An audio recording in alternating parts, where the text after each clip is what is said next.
नमस्कार, मी पंजाब डक केरळ सांगू इच्छितो की 21 जून पासून ते 30 जून त्या दरम्यान राज्यामध्ये पावसाचं वातावरण तयार होणार आहे। बऱ्याच ठिकाणी 21 तारखेला पाऊस सुरू होणार आहे, काही ठिकाणी 22 ला होईल। असं करत करत 30 तारखेपर्यंत राज्यात वेगवेगळ्या भागात पाऊस पडणार आहे। शेतकऱ्यासाठी हा दिलासादायक पाऊस ठरणार आहे, म्हणून हा अंदाज लक्षात घ्यायचा।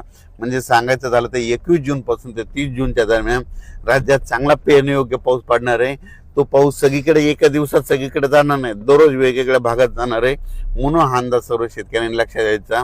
आणि शेतकऱ्याला एक विनंती की जमिनीमध्ये पेरणी करत असताना जमिनीमध्ये ओल तपासून पेरणी करावी, कारण की 4 बोट 6 बोटवर जर तुम्ही पेरणी केली तर ती तुमची पेरणी खराब होऊ शकते। म्हणून पेरणी करत असताना जमिनीतील सगळ्यात महत्त्वाचा ओल तपासणं।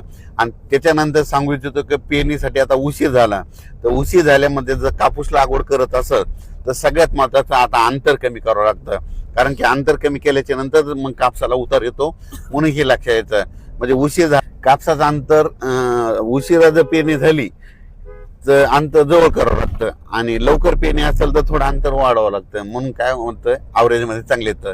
पण कोणतीही पेरणी करत असताना उशिरा झाली तर त्याचं अंतर कमीच करावं लागणार आहे, कारण की उशिरा पेरणी केल्यामुळे वाढ होत नसते, म्हणून हे लक्षात यायचं।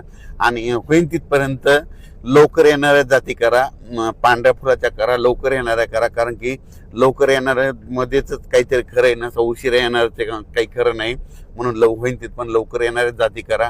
आणि शेतीचं नियोजन करत असताना चांगली मशागत करून आपण आपल्या पेरणीची तयारी ठेवा। पाऊस पडल्याच्या नंतर जमिनीवर ओल तपासा, असं करीत करीत नियोजन करून तुम्ही शेतकऱ्यांनी पेरणीची तयारी ठेवा। परत एक शेतकऱ्याला सांगू इच्छितो की यावर्षी दरवर्षी मी म्हणतो ना जूनच्या शेवटच्या आठवड्यातच पेरणी होणार आहे। मी पहिल्यापासून सांगतो की निसर्गच 22 दिवस पुढे सरकला आहे, पण याकडे कोणी दुर्लक्ष करतं। लोक जे अंदाज देत असताना निसर्ग कोणी लक्षात देईना। निसर्ग काय झाला की ऋतुचक्रमान 22 दिवस पुढे सरकले, थंडी 22 दिवस पुढे सरकली, उन्हाळा 22 दिवस पुढे सरकला, आणि पावसाळा 22 दिवस पुढे सरकला। लहान मुलाला जर विचारलं तर पाऊस कधी येणार, तो म्हणतो 7 जूनला येणार। पण आता भविष्यामध्ये काय करावं लागणार आहे, आता 7 जून ऐवजी आपल्याला दरवर्षी म्हणावं लागणार आहे जूनच्या शेवटच्या आठवड्यात पाऊस येणार आहे आणि पेरणी होणार आहे, असं म्हणावं लागणार आहे। कारण की हे भविष्यात ही परिस्थिती असंच राहणार आहे। पाऊस दरवर्षी 7 जूनला येणारच नाही, फक्त थोड्या भागात पडेल, पण खरी पेरणी मात्र 14 आपलं जूनच्या शेवटच्या आठवड्यात होणार।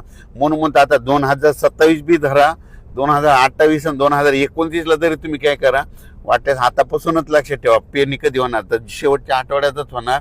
आणि यावर्षी तशीच परिस्थिती मी खूप दिवसापासून सांगत होतो, निसर्ग पुढे सरकला, पण याकडे कोणी दुर्लक्ष करत, सगळेजण दुर्लक्ष करत होते। पण आता खरी वेळ आली। आता बघा तुम्ही दरवर्षी जूनच्या शेवटच्या आठवड्यात पेरणी होणार आहे, म्हणून हा अंदाज लक्ष।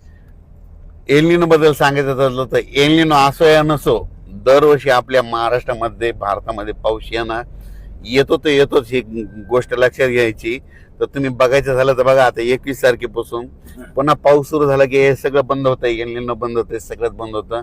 म्हणून शेतकऱ्याला सांगू इच्छितो आपल्या भारताला 2 समुद्र आहेत, एक अरबी समुद्र, बंगालच्या खाडीचा समुद्र।